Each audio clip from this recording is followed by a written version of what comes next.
여러분, 신약 성경은 총 27권으로 이제 구성되어 있는데요. 그 가운데 우리가 마태, 마가, 누가, 요한복음 이 네 권의 이 복음서를 우리가 이제 사복음서다라고 그렇게 부릅니다.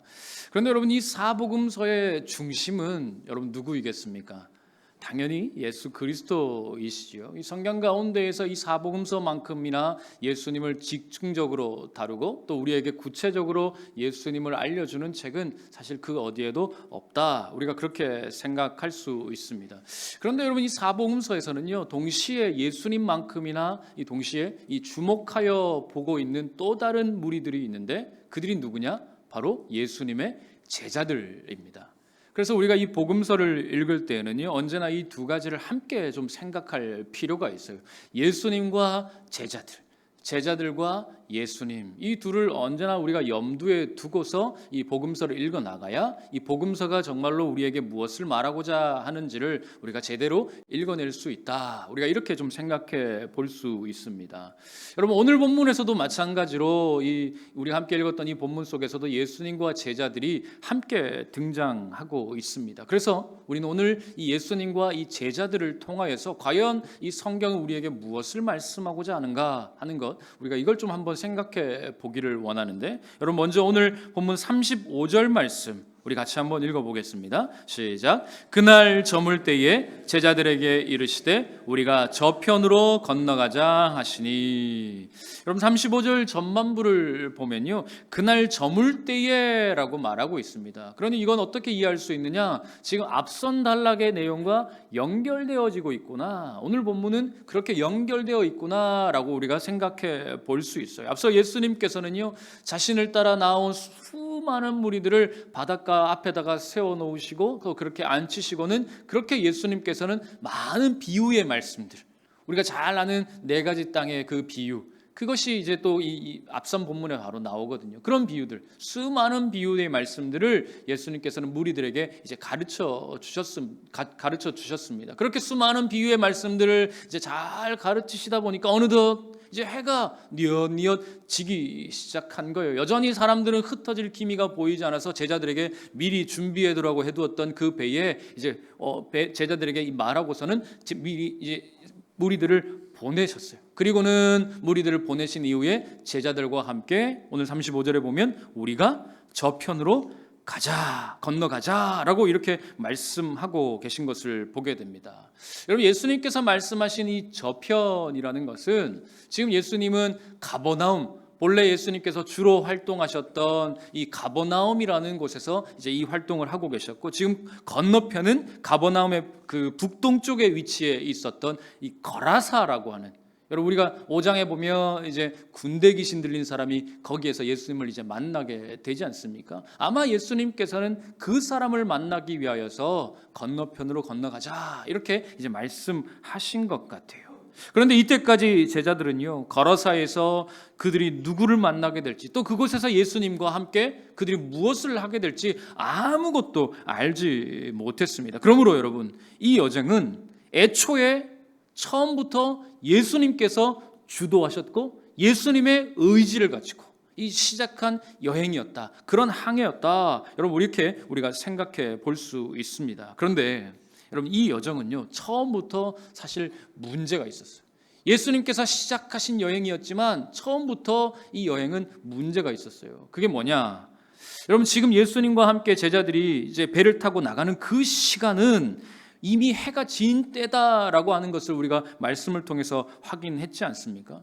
이 시간은요, 그런데 그 당시에 배를 타고 나가기에는 적합하지 않은 시간이었다라고 해요. 왜냐하면 여러분, 이 갈릴리라는 곳은요, 우리가 바다라고도 부르지 않습니까? 그만큼 이제 큰 호수였다라고 우리가 생각해 볼 수 있는데, 이 크기가 얼마나 정도나 되냐면 남과 북으로 무려 길이가 21km 정도나 되고, 동서로는 그 너비가 13km, 제일 넓은 것이 그 정도 된다고요. 그러니까 총 면적을 따져보면 축구장 약 한 23,000개, 그것을 합친 것보다 훨씬 더 큰 곳이 바로 이 갈릴리 호수였다라는 거예요. 게다가 여러분, 이 갈릴리라는 곳의 이 지형이 좀 어땠느냐 하면 그 해수면보다 200m 아래에 있는 곳이 이 갈릴리였다고 해요. 그러니까 이런 겁니다. 여러분, 갈릴리 호수가 있으면 그 주변으로 산맥들이 이렇게 둘러싸고 있는 거예요. 산맥들이 둘러싸고 있고 바다가 이 위에 있고 200m 아래에 이 갈릴리 호수가 있는 겁니다. 그러니 해가 지면 어떻게 되느냐 하면 해풍이 부는 겁니다. 바다로부터 찬바람이 불어오면 그 산맥을 타고 넘어서 200m 아래로 바람이 급강하를 시작하는 거예요. 그러면 그 바람이 내려치게 돼서 순식간에 잔잔하던 갈릴리 호수가 언제 그랬냐는 듯이 갑자기 소용돌이를 치고 풍랑을 일으키고 폭풍이 일어나는 곳이 바로 이 갈릴리 호수였다라는 겁니다. 그러니까 한번 상상해 보세요. 우리가 이 욕조가 있어요. 물이 가득 찬 이런 욕조가 있습니다. 거기에 장난 삼아서 우리가 손을 높이 들어가지고 손을 탁 하고 내려치면 여러분 어떻게 되겠습니까? 네, 좋습니다. 어떻게 되겠어요?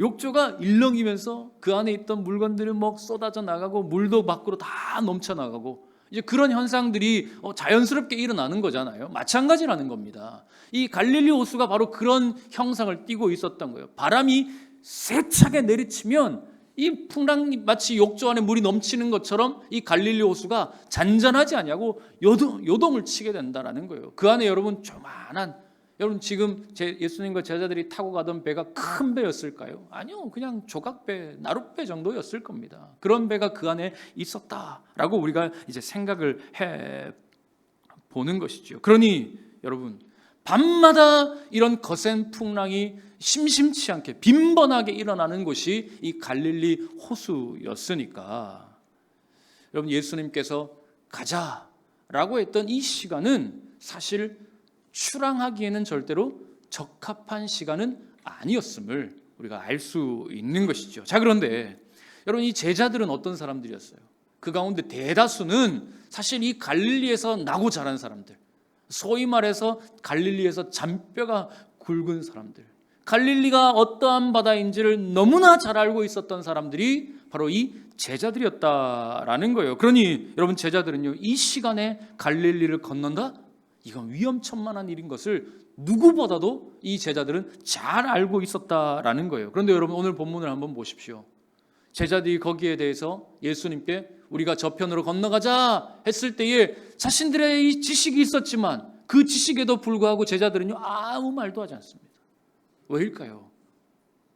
뭔가 불편함이 있기는 하지만 그래도 주님이 말씀하시니까, 그래도 예수님이 말씀하시니까, 우리 스승 되신 예수님께서 가자 하셨으니 뭔가 거기에는 이유가 있겠지, 그래도 예수님이 이 항해를 책임지시겠지 하는 어떤 생각들이 이 제자들에게 있었기 때문에 그렇게 믿음으로, 헌신함으로, 순종함으로 이 제자들은요 이 항해에 따라 나서게 되었습니다.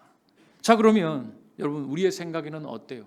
말씀드린 것처럼 이제 이 여행은, 이 항해는 예수님이 주도하시는 항해니까, 예수님께서 가자라고 말씀하신 그 믿음의 항해였으니까 여러분 이 항해는 어떤 항해여야 됩니까? 순적한 항해, 평안한 항해, 아무 문제가 없는, 고난이 없는, 고통이 없는 그런 항해여야 되지 않겠습니까? 그런데 여러분 이제 37절 말씀 우리 같이 한번 읽어보겠습니다. 시작. 큰 광풍이 일어나며 물결이 배에 부딪혀 들어와 배에 가득하게 되었더라. 여러분 무슨 말씀이에요?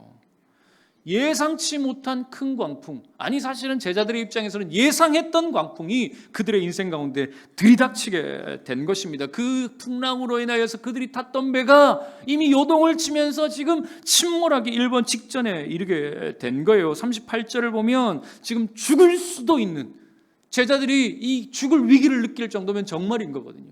바다를 너무나 잘 아는 사람들이니까 자신들이 죽게 되었다라고 소리쳤다는 것만 봐도 지금 정말로 큰 위기가 그들의 인생 가운데 찾아온 것을 여러분 우리가 알게 되는 것이죠. 그런데 여러분 우리가 다시 한번 기억해 보십시오. 여러분 이 항해 누가 시작한 겁니까? 누가 가자라고 말한 거예요? 누구의 결정이었습니까? 예수님께서. 예수님이 말씀하시고, 예수님이 주도하시고, 예수님이 의도하시고, 예수님께서 친히 행하신 이 항해였다라는 거예요. 여러분 제자들은요 거기에 순종한 죄밖에 없습니다. 하지만 그들에게 닥친 현실은 어떤 거였어요? 순종했을 뿐인데 고난이 왔어요. 인생의 거친 풍랑이, 지금 죽을 수도 있는 절체절명의 위기가 그들에게 닥쳐왔다라는 것입니다. 여러분, 성경에 보면 이와 비슷한 위기를 경험한 또 한 사람을 우리가 발견할 수 있지요. 구약에서 요나라는 선지자입니다. 여러분, 요나는 어떤 사람이었어요? 지금 이 경우와는 사실 완전히 다르지 않습니까? 제자들은 예수님 말씀에 순종하여 위기를 경험했다라고 한다면 요나는 사실 자기가 위기를 자초한 사람이잖아요. 하나님의 말씀에 순종하지도 않았고 하나님의 말씀에 거역하여 반대로 행했기 때문에 사실 요나는 그 풍랑 때문에 죽어도 할 말이 없는 사람이 이 요나였습니다. 그러나 제자들은 어떻습니까? 그들에겐 잘못이 없습니다. 그들에게는 문제가 없었어요. 그들은 불순종하지도 않았고 도망치지도 않았습니다. 그냥 예수님의 말씀에 따라갔을 뿐입니다. 그런데도 그들은 풍랑을 만났다라는 것이지요. 그러니 여러분, 우리는 도대체 이 상황을 어떻게 이해하고 어떻게 해석해야 할까요? 여러분, 창세기 12장 10절 말씀을 보면 이런 말씀이 있습니다. 우리 같이 한번 읽어보겠습니다. 그 땅에 기근이 들었으므로 아브라함이 애굽에 거류하려고 그리로 내려갔으니 이는 그 땅에 기근이 심하였음이라. 여러분, 무슨 말씀이에요? 지금 이 말씀은 아브라함이 하나님께서 그에게 찾아오셔서 어느 날 75세가 되었던 때에 하나님이 갑자기 그에게 나타나셔서 너는 내가 지시할 땅으로 가라 라고 말씀하셔서 고향도 친척도 아버지도 또 다 버리고 그 말씀에 오로지 순종하여 가나안 땅에 들어온 때였어요. 그래서 그것에 감사하면서 제단을 쌓고 하나님 감사합니다 막 예배를 드리고 난 이후에 이런 일이 벌어진 거예요. 여러분, 우리가 생각할 때에 만일 아브라함이 그렇게 믿음으로 순종했고 예배도 잘 드린 사람이라면 여러분, 아브라함에게 어떤 일이 일어나야 됩니까? 처음에 그에게 약속하신 대로 땅도 주셔야 되고요, 자손도 주셔야 되고요, 축복 주시는 게 맞지요? 그렇게 생각 안 하시나 보군요. 맞습니다. 그게 맞는 거예요. 그런데 지금 아브라함에게는 뭐가 왔어요? 축복이 아니라 기근이 왔습니다. 우리의 생각과는 전혀 반대의 일이 지금 아브라함에게 벌어진 것입니다.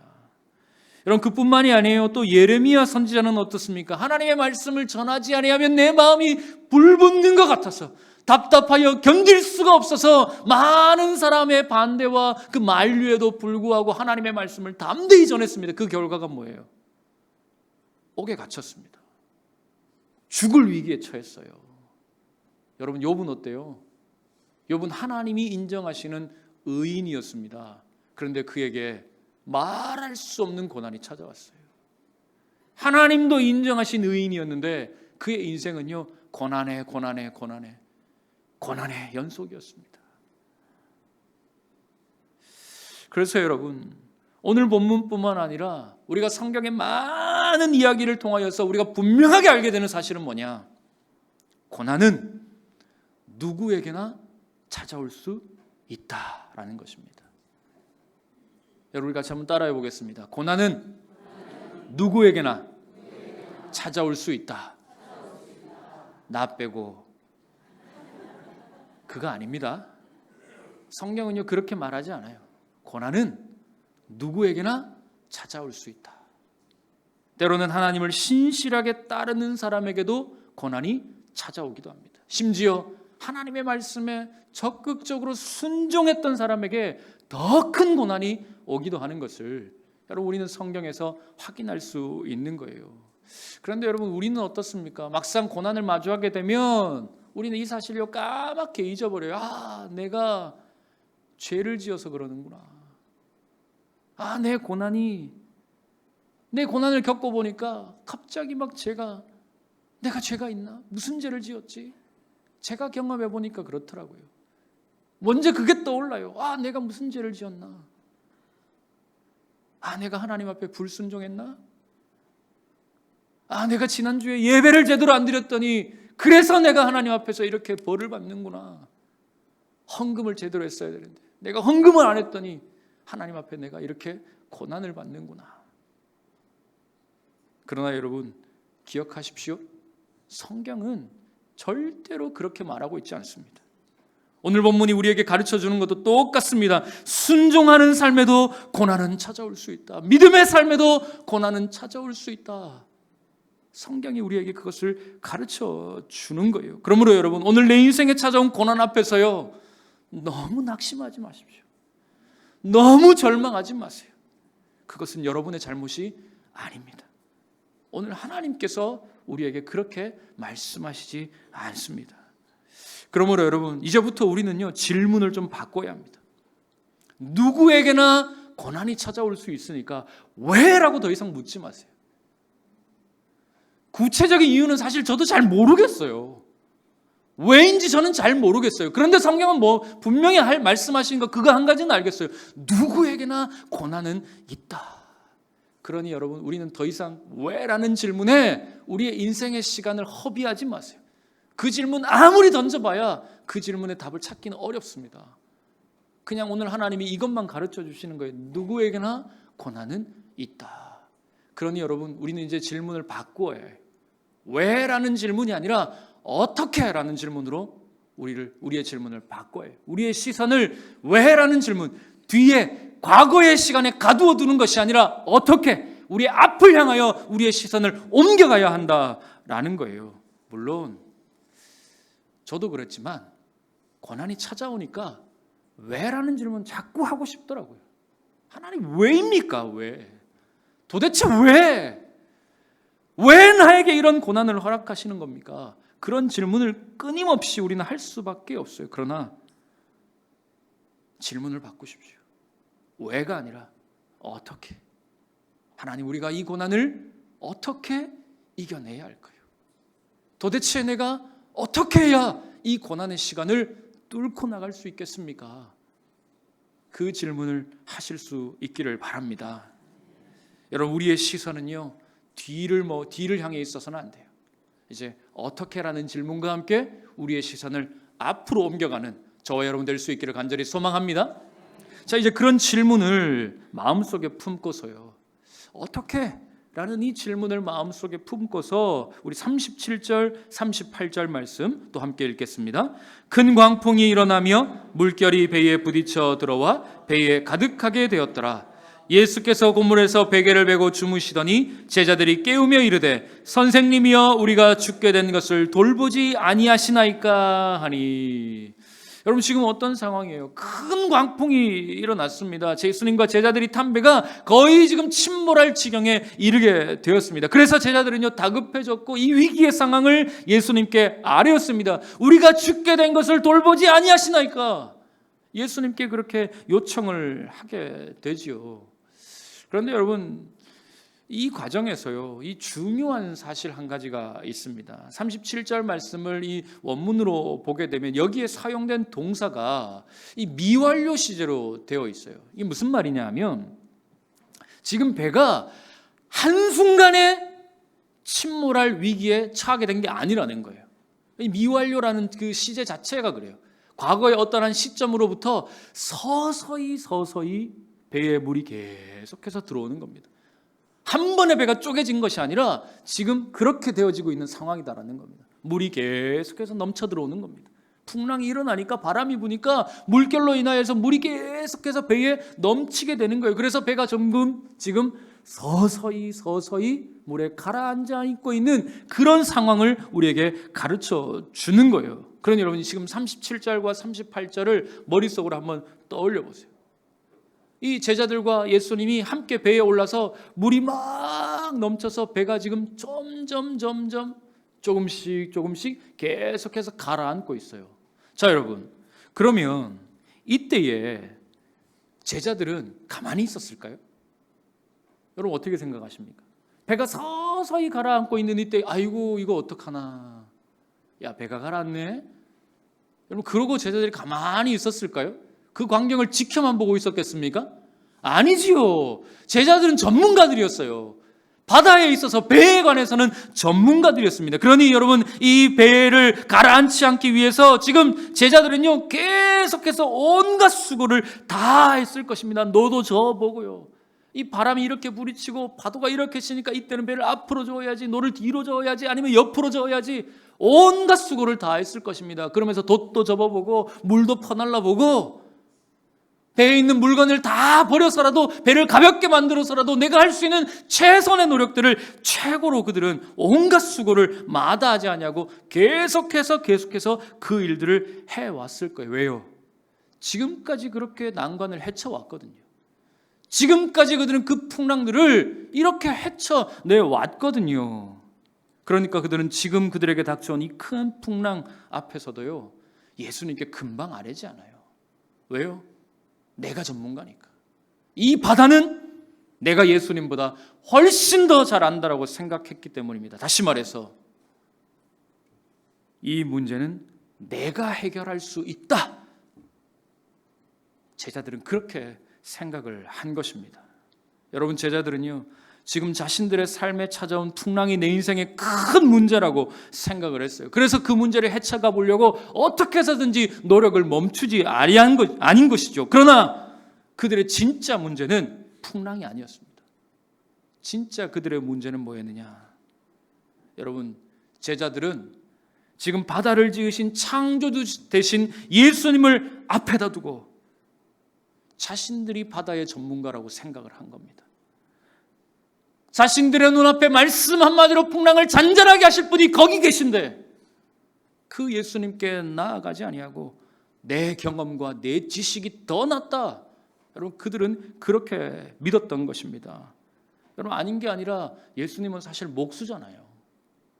바다 출신이 아닙니다. 육지 출신이에요. 그러니 제자들이 그렇게 생각하는 것도 여러분 무리가 아니다라는 생각이 들어요. 야, 이 바다만큼은 내가 예수님보다 훨씬 더 잘 알지. 야, 이런 풍랑 우리가 한두 번 겪어봤냐? 우리가 조금만 더 하면 할 수 있다. 한번 해보자. 우리 힘으로, 우리 능력으로 한번 헤쳐나가 보자. 제자들이 아마 그렇게 다짐을 했을 것입니다. 그러나 여러분, 그들의 수고와 그들의 노력의 결과가 어땠습니까? 제자들은요, 자신들의 모든 경험과 모든 노하우를 다 쏟아부었지만 결국 아무것도 해결하지 못했어요. 그리고 나서 그제서야 이제 예수님을 찾았습니다. 그러니 여러분, 여기서 그들의 가진 진짜 문제, 그리고 그들의 중요한 해답이 보이지 않습니까? 제자들이요, 자신들의 힘으로 해보려고 그렇게 애쓰지 않고 그렇게 노력하지 않냐고 조금만 더 빨리, 이토록 수고할 필요가 없이 조금만 더 빨리 예수님 앞에 나왔더라면 그렇게 기진맥진할 필요도 없을 것이고 그렇게 진을 다 쏟을 필요도 없을 것이고 그렇게 고통을 겪지 않아도 되었을 것이 분명합니다. 여러분, 우리도 지금까지 이렇게 살아오지 않았습니까? 내 인생이니까, 내 가정이니까, 내 자식이니까, 내 사업이니까 이건 내가 해야지. 주님보다는 내가 더 잘 알지. 내 자식이 이래서 내가 어떻게 손 뗍니까? 내 가정이 이래서 내가 어떻게 손 뗍니까? 그러니 노력을 다하는 겁니다. 가진 애를 다 쓰는 것이죠.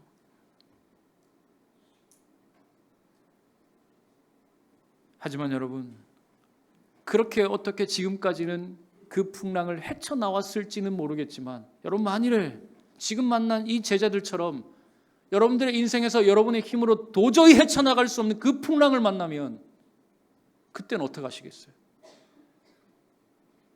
지금까지 그런 풍랑이 없었으니 앞으로도 없을 것이다? 너무 위험천만한 생각입니다. 인생이 그렇지 않아요. 앞으로 그런 풍랑이 찾아온다면 여러분, 그때는 어떻게 하시겠어요? 그때도 똑같이 내 가정이니까, 내 자식이니까, 내 일이니까, 내 거니까 여러분, 내 힘으로, 내 수고와 내 노력으로 그 문제를 다 헤쳐나가시겠습니까? 여러분, 언제까지 배가 깔아앉아야 포기하시겠어요? 숨이 꼴딱꼴딱 넘어가는 그 지경이 되어서야 주님 내려놓겠습니다. 여러분, 그때 가서야 포기하시겠어요? 여러분, 너무 어리석잖아요. 너무 지혜롭지 못한 거잖아요. 오늘 주님께서 우리에게 말씀하고 있는 거예요.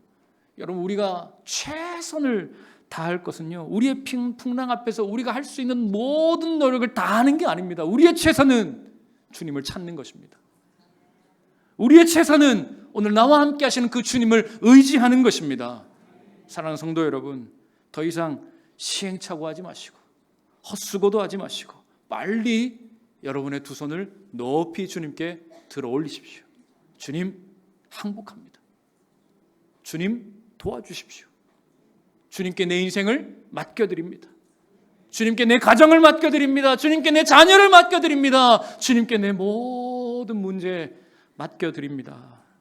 여러분, 그것이 우리의 고난을 이기는 최선의 방법이요, 최고의 방법입니다. 할렐루야. 오늘도 이 은혜와 이 지혜가 여러분들에게 충만하기를 주님의 이름으로 간절히 축원합니다. 자, 여러분, 계속해서 우리 함께 39절 41절 말씀 우리 같이 한번 읽겠습니다. 예수께서 깨어 바람을 꾸짖으시며 바다더러 이르시되 잠잠하라 고요하라 하시니 바람이 그치고 아주 잔잔하여 지더라. 이에 제자들에게 이르시되 어찌하여 이렇게 무서워하느냐, 너희가 어찌 믿음이 없느냐 하시니 그들이 심히 두려워하여 서로 말하되 그가 누구이기에 바람과 바다도 순종하는가 하였더라. 여러분, 이제 예수님께서는 제자들의 요청을 받으시고 먼저 바람과 바다를 꾸짖으십니다. 잠잠하라 고요하라. 그랬더니 놀랍게도요, 즉시 지금까지 요동치던 바람이 멈추고 바다가 잔잔해졌습니다. 그런데 여기서 우리가 이후에 예수님의 행동을 좀 주목할 필요가 있어요. 여러분, 예수님께서 바람을 잔잔하게 하시고 난 이후에 무엇을 하세요? 제자들을 책망하십니다. 어찌하여 이렇게 무서워하느냐, 너희가 어찌 믿음이 없느냐.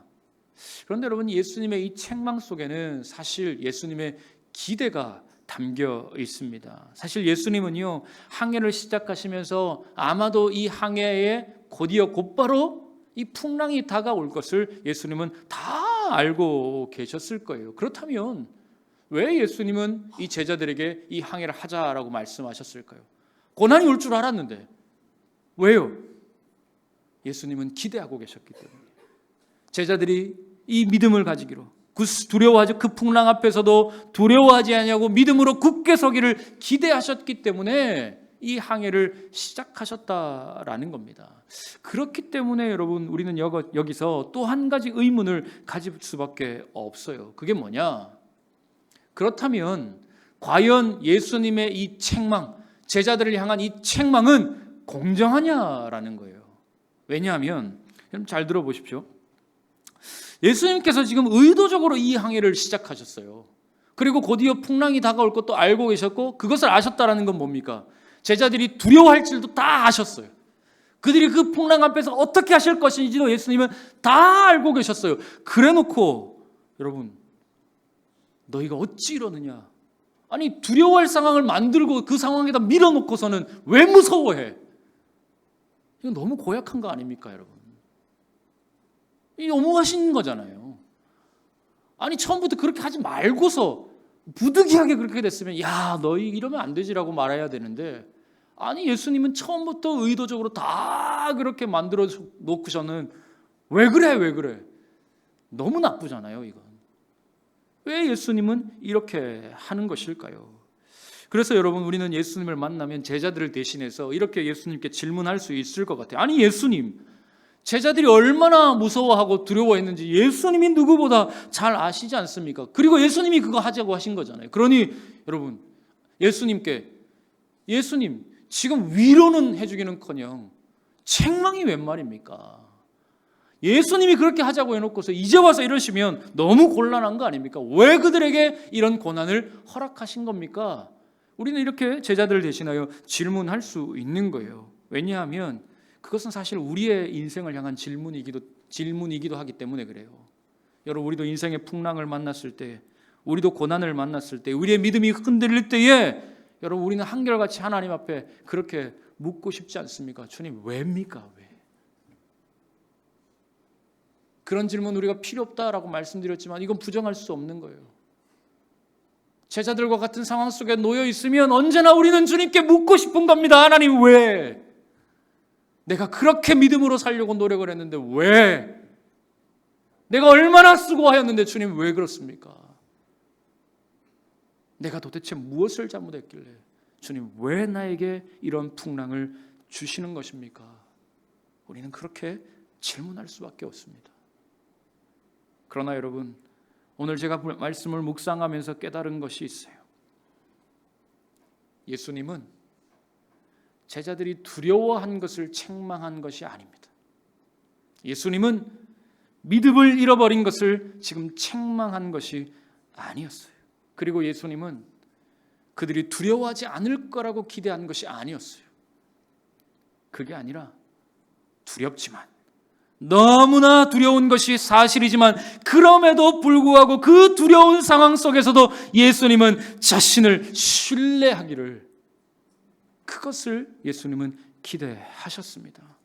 예수님은 제자들이요, 예수님의 그 풍랑이 없애줄 것을 믿기를 바라신 것이 아니라 폭풍 속에서도 주님이 그들과 함께 하신다라는 것, 그 사실을 믿기를 우리 주님은 기대하신 것입니다. 그런데 여러분, 제자들은 어땠습니까? 계속해서 폭풍을 받지요.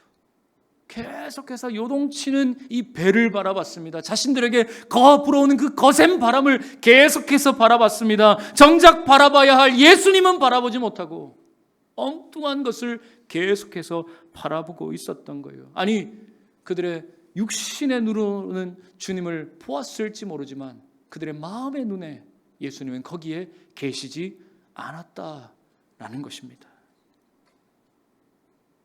여러분, 제자들은 예수님이 누구신지를 온전히 알지 못했던 거예요.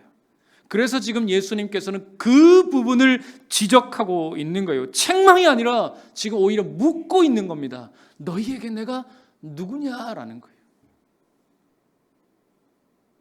책망인 듯 보이지만 예수님은 그들에게 질문하고 있다라는 겁니다. 내가 너희에게 도대체 누구냐라는 거예요. 여러분, 제자들은요, 처음부터 이 질문을 놓쳤어요. 처음 항해를 시작할 때부터 예수님이 누구신지에 대한 분명한 그 질문을 놓쳐버렸어요. 그래서 풍랑 이는 바다 한가운데 있을 때에도 그 질문을 제자들은요, 놓쳐버린 것입니다. 지금도 이 질문을 제자들은 놓치고 있는 거예요. 지금 내가 이 배에 모시고 가는 분이 과연 누구인가? 그러니 여러분, 제자들은요, 그 배 속에서 두렵지요. 이분이 누군지를 모르니까, 그 질문을 놓쳐버리니까 바람이 불면 부는 대로, 배가 흔들리면 흔들리는 대로, 물결이 치면 치는 대로 두려울 수밖에 없는 거예요. 언제 이 배가 가라앉을지 몰라 걱정하고 염려하며 살아갈 수밖에 없었다라는 거예요. 여러분, 우리도 그렇지 않습니까? 우리가 이 인생의 풍랑을 만났을 때에 예수님을 알고 있습니다, 내가 믿고 있습니다 라고 말하지만 정작 계속해서 우리가 두려워하는 이유가 뭡니까? 사실은 내가 예수님이 누구인지를 모르는 겁니다. 내가 알고 있다, 믿고 있다 말은 했는데 계속해서 두려워하는 그 이유는 내 안에 그가 누구신지에 대한 이 질문을 놓쳐버렸기 때문에 그런 것이에요. 그러므로 사랑하는 성도 여러분, 오늘 우리 인생에 닥쳐오는 이 풍랑을 이기는 유일한 방법이 무엇일까요? 주님이 누구신지를 분명하게 아는 것입니다. 할렐루야. 그가 누구이기에 바람과 바다도 순종하는가? 여러분, 주님이 누구시기에 내 가정의 문제를 해결해 주실까요? 주님이 과연 누구시기에 내 육신의 질병을 고쳐주실까요? 주님이 과연 누구시길래 내 자녀들의 인생을 책임지실까요? 그걸 모르니까 내 가정만 보면 불안한 거예요. 그걸 모르니까 내 육신의 질병만 생각하면 무서운 겁니다. 그걸 모르니까 내 자녀들 때문에 근심하며 살아갈 수밖에 없는 것입니다. 사랑하는 성도 여러분, 오늘 우리가 주님을 온전히 알 때에요, 우리의 인생은 거대한 풍랑이 내게 다가온다 할지라도 여러분, 우리는 그 풍랑으로 인하여 두려워할 일이 없습니다. 우리가 주님을 깊이 신뢰할 때 우리의 고난과 시련이 절대로 우리를 흔들 수 없습니다. 사랑하는 성도 여러분, 바라기는 오늘 이 예배를 통하여 그 주님을 온전히 바라보실 수 있기를 주님의 이름으로 간절히 축원합니다. 내 인생의 주인은 주님 한 분뿐입니다. 내가 정말로 두려워할 분은 주님 한 분뿐입니다. 오늘 이 믿음의 고백이 저와 여러분의 고백이 될 수 있기를 간절히 소망합니다. 오늘 이 예배가 끝난 이후에 내일도 다음 주에도 계속되는 내 인생 가운데에도 여러분 이 질문을 놓치지 마시고 끝까지 이 질문을 붙잡고 그 질문에 분명하게 대답하실 수 있기를 바랍니다. 여러분, 그분이 계시기에 우리는 언제나 흔들리지 않습니다. 그분이 계시기에 우리는 언제나 두렵지 않습니다. 그분이 계시기에 오늘도 우리는 믿음 안에 충만하게 살아갈 수 있습니다. 할렐루야. 여러분, 이 믿음 가지고 우리가 함께 찬양하며 나아가겠습니다. 우리 믿음으로 같이 고백하며 나아갑니다.